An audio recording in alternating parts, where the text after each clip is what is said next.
welcome to my channel. Yalah soto hebat gue. Dari kemarin kan gue udah nanya-nanya nih, banyak banget yang minta buat diceritain perjuangan hidup gue, cailah cem artis dari awal sampai di Norway. Jadi dulu itu gue jangan ditiru ya, sebelumnya gue bandel banget parah.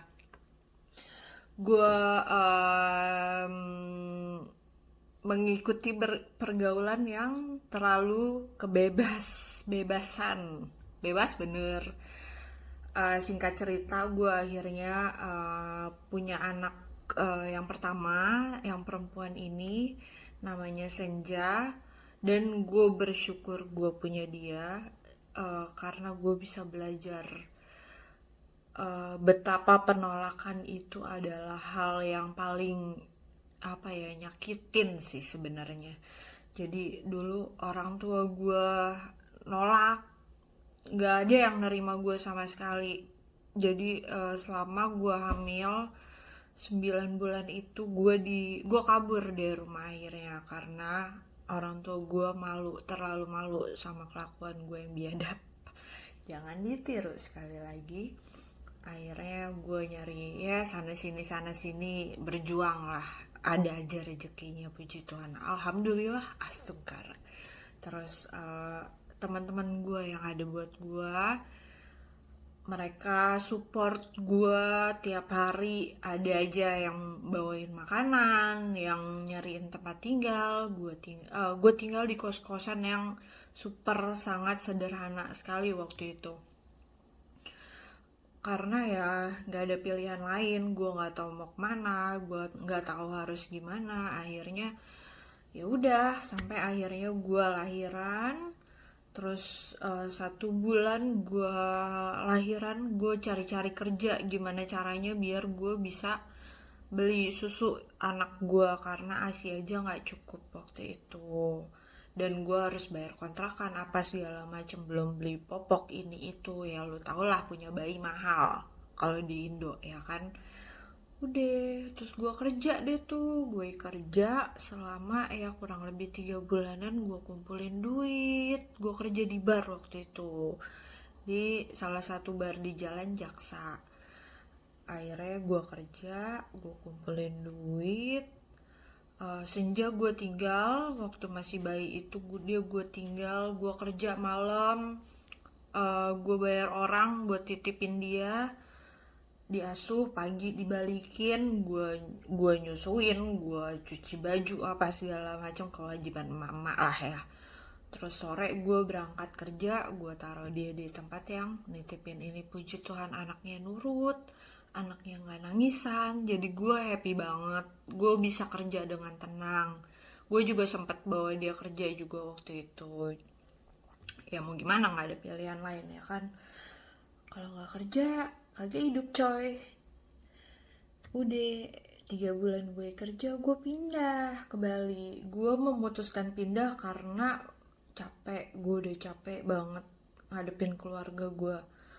Terus akhirnya ya udah, gue pindah. Gue kumpulin duit yang selama 3 bulan itu dengan seadanya. Gue pindah, gue jual emas. Waktu itu kan gue pakai anting dari nyokapku, gue jual. Bodo amat, mau gimana nih, biar ada modal ya kan. Gue pindah sebulan gue nganggur di Bali. Terus ya tiba-tiba emak gue nyuruh om gue yang biadab ini ngambil anak gue. Bukan ngambil sih, dia waktu itu udah titipin aja ke sini gitu. Cuma ya gue kan mikir juga ya, duit gue nggak banyak waktu itu. Terus kalau gue kerja siapa nih yang jagain anak gue, kan bingung juga kan. Terus harga kosan lumayan banget waktu itu, 700-an apa. Dengan gue belum punya kerjaan kan bingung ya. Akhirnya udah, gue dapat kerja dengan gaji waktu itu 800.000 kalau nggak salah, 2012. Udah, gue titipin tuh anak gue, ya kan, tinggal sendiri, sedih. Udah, akhirnya gue jalanin hidup. Ya udah, nggak terasa 9 tahunan lah. Itu ya kisah gue banyak banget, panjang banget. Selama 9 tahun itu gak semuanya happy. Gue banyak dilecehin, gue banyak di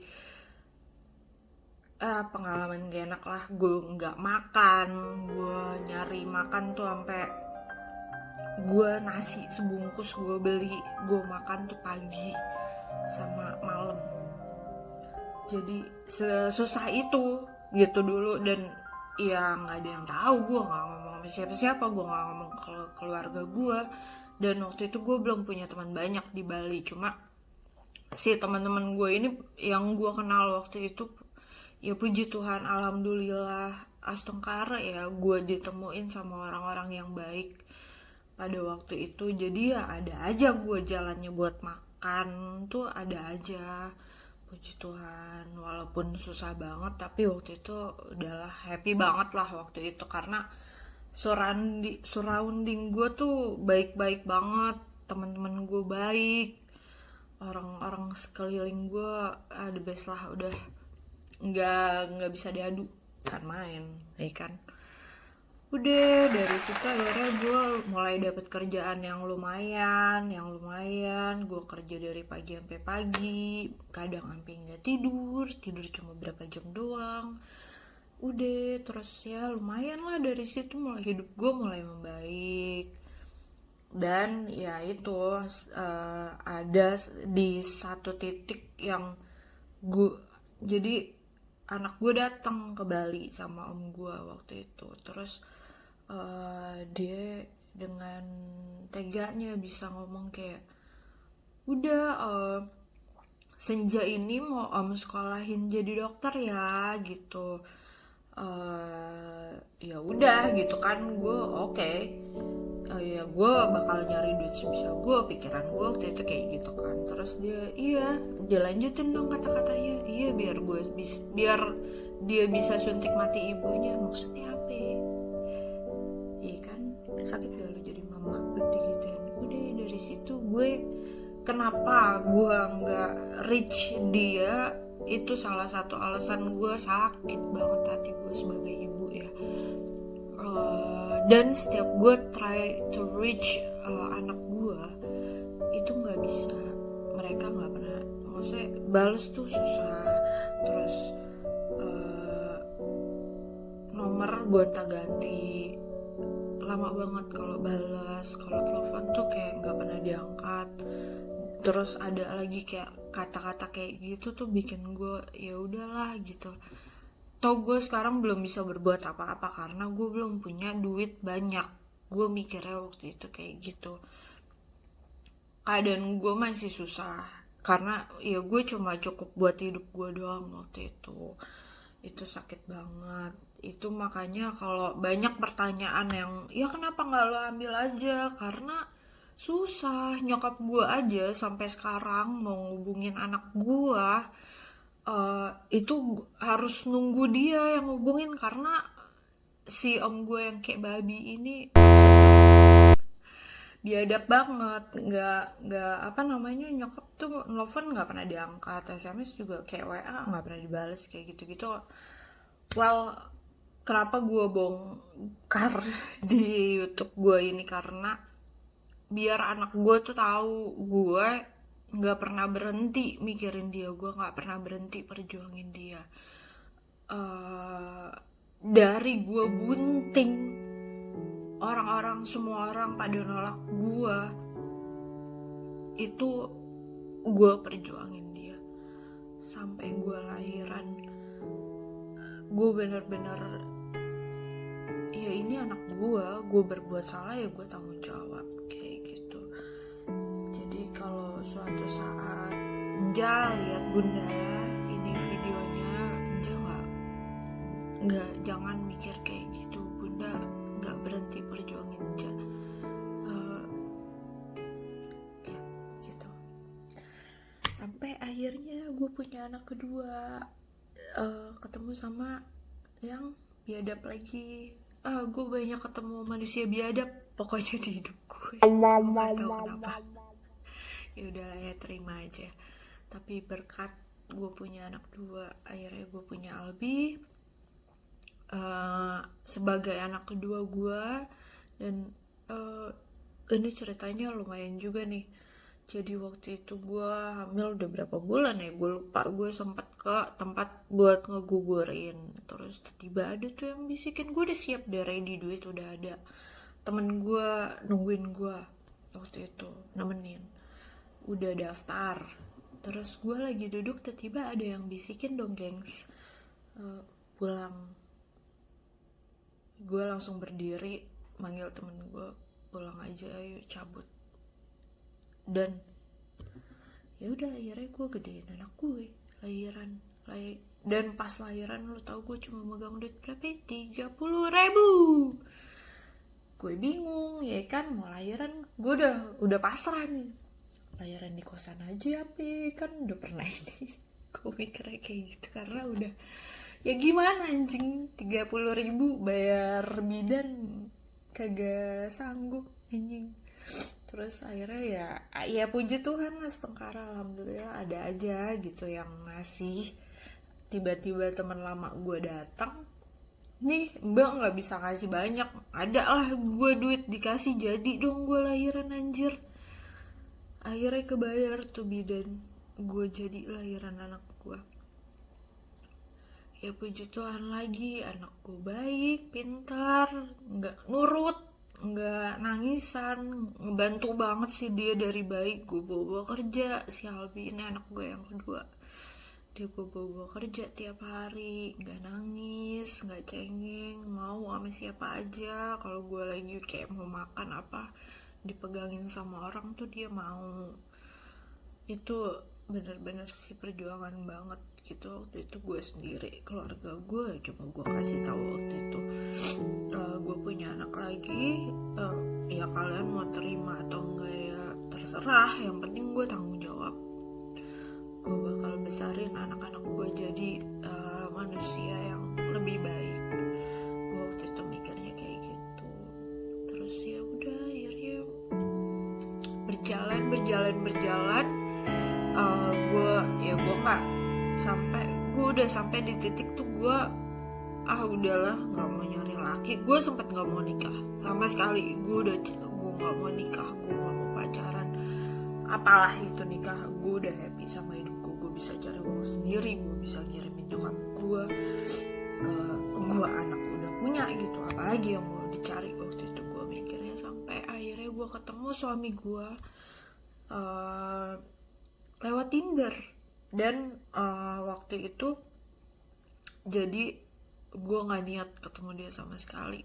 Akhirnya karena gue waktu itu hari libur gue kerja, udah deh gitu, ketemu aja dengan terpaksa. Dan itu pun gue ditemenin sama sahabat gue, jadi gue ngedate tuh bertiga malam itu, nggak niat emang. Malah akhirnya intens, kecantol lah desa ya kan. Ya udah, akhirnya deket dia intens ngubungin gue tiap hari, terus video call tiap hari. Ya gue ngerasa nih gue diperjuangin banget, kayak karena gue nggak pernah digituin gitu. Sampai ya udah, akhirnya kita jalan nggak terasa setahun, dia tiba-tiba ngajak mak bapaknya dong datang ke Bali ya kan. Gue dakdikduk seumur hidup nih ya, gue kawin cuma kawin-kawinan doang ya kan, biar dapat aktenya anak gue doang waktu itu. Udah, gue dakdikduk ketemu calon mertua, anjir aja. Gue keder dakdikduk. Dan ya ternyata nggak bahaya yang gue bayangin sih, karena mertua gue ternyata baik banget, parah. Gue nggak ngerti lagi, mereka super baik, support gue dari A sampai Z. Mereka tuh udahlah nganggep gue tuh nggak kayak orang lain. Itu waktu baru awal ketemu tuh udah baik banget. Jadi gue kayak ngerasa gue punya keluarga baru. Secara gue dari dulu kan gue sama orang tua gue nggak pernah deket sama sekali gitu. Jadi ketika gue dapet ketemu mereka, gue ngerasa akhirnya gue dikasih orang tua yang ngerti gitu sama uh, sama gue, perhatian banget, care banget, baik banget, suportif banget. Apapun yang gue lakuin tuh mereka the best lah, dan mereka suka banget sama masakan gue, yang paling penting. Terus ya udah, akhirnya gue dilamar, dikasih cincin, I say yes. eh nggak kepikiran mau nikah waktu itu sama sekali, karena emang kita nggak ada niat nikah. Kebetulan dia juga dulu pernah gagal dalam pernikahan, jadi kita nggak ada yang udahlah nggak usah nikah gitu, perkara cuma di atas kertas doang, kita mikir waktu itu kayak gitu. Ternyata ya jalannya harus begini. Akhirnya karena kita memutuskan mau tinggal di Norway, akhirnya ya udahlah nikah gitu, karena surat-surat juga lebih gampang ngurusnya kalau kita udah nikah. Ya udah, akhirnya dengan persiapan yang nggak ada gitu, gue nikah itu gue nggak punya siapa-siapa di sini, jadi gue cuma sendiri, make up gue sendiri, rambut gue nyatok sendiri, baju gue, kebaya gue tuh cuma seharga 150.000 kebaya gue waktu itu gue nyari di Denpasar. Udah nikah, emang bener-bener nggak niat nikah, cuma ya itulah, jodoh, kita nggak ada yang tahu gitu. Sampai akhirnya udah gue nikah, jalanin resepsi apa segala macem. Gue balik habis nikah 2 minggu, gue langsung cabut ke Bali karena visa gue habis kan waktu itu. Mau nggak mau gue tinggalin kan laki gue kan, ngejanda lagi em. Udah, gue corona datang, gue balik ke Bali nggak lama corona, gue pisah 10 bulan waktu itu ya kan, kagak boro-boro honeymoon, bodo amat. Corona bangcat. Udah, terus abis itu akhirnya buka, gue langsung cus kesini, pindahlah gue kesini bersama anak gue si Albi. Buat yang nanya kenapa nggak bawa senja sekalian, sekali lagi masih gue perjuangin.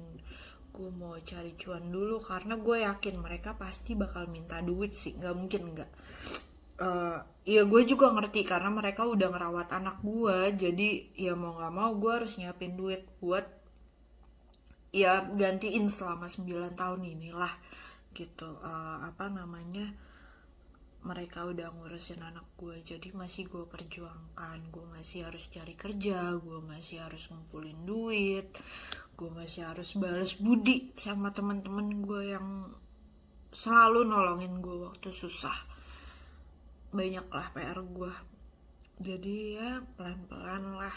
Ya gitulah ceritanya gue bisa sampai di sini tuh banyak yang gue perjuangin. Jadi kalau orang nganggep ada yang bilang lu mah udah enak sekarang, ya lu bayangin aja perjuangan gue bukan setahun 2 tahun. Kayak gue dari senja aja udah 9 tahun sekarang, 10 tahun. Selama setahun gue perjuangin dia, dari situ tuh gue udah struggle hidup gue sampai akhirnya gue sampai di titik ini. Perjuangan gue belum kelar, ini masih lanjut, ini baru awal dari semuanya lagi, bukan akhir. Gue udah happy, tada, jadi princess kagak, bodo amat ya kan. Gue masih harus perjuangin anak gue aja. Tungguin bunda pasti ambil. Kalau emang Tuhan kasih senja balik sama bunda, pasti sih, gue yakin sih anak gue juga pasti mau tahu siapa ibunya. Dan ya semoga senja nggak mikir ya gue ngebuang dia, karena gue dapet omongan kalau yang keluarga di sana itu bilang kalau gue itu dulu mau buang dia ke laut. Anjing gak? Emosi gak lo? Gue sih pengen nampol, sumpah. Cuma ya itu, balik lagi gue harus sabar, gue masih harus berjuang lagi buat ngedapetin dia. Ya bodo, mau perang deh. Cuma ya gue harus nyiapin dompet setebal mungkin biar bisa gue gaplokin tuh mulutnya pada pakai duit, ya kan? Emosi gue. Sabar. Jadi ya begitulah. Nextnya, ini baru awal ya curhatan gue. Mohon kalau ada kata-kata kasar dimaafkan. Mamanya suka emosi berlebihan, emang belum bisa kontrol emosi. Jadi ya seperti itu kan, karena kemarin banyak yang minta ceritain dong gitu perjuangan dari awal lo sampai bisa sampai Norway gitu. Ya begitu, jadi nggak bahagia-bahagia amat hidup gue awalnya, gitu. Banyak banget perjuangannya dari awal, nggak langsung yang tara princess, kagak, kagak. Jadi gembel gue dulu begitu. Jadi ya, semoga bermanfaat. Yang jeleknya jangan ditiru. Buat yang masih berjuang, ayo semangat, kita sama-sama berjuang. Gue pun masih berjuang buat ngedapetin anak gue. Buat emak-emak single di sana, kamu bisa, kuat. Jangan khawatir, rezeki anak itu ada aja. Jangan takut, pokoknya jangan takut. Anak itu ada aja rezekinya selama niat lo baik. Buat anak, kerja keras itu udahlah, hasil itu nggak bakalan ngehianatin usaha ya. Jadi jangan lelah berjuang. Kalau lo capek, lo istirahat, lo bangun lagi, lo makan tuh orang-orang bangsat yang gak ada otak. Gak, semangat, merdeka, hidup perempuan. Ya, semoga bermanfaat cerita gue kali ini. Ini baru awal.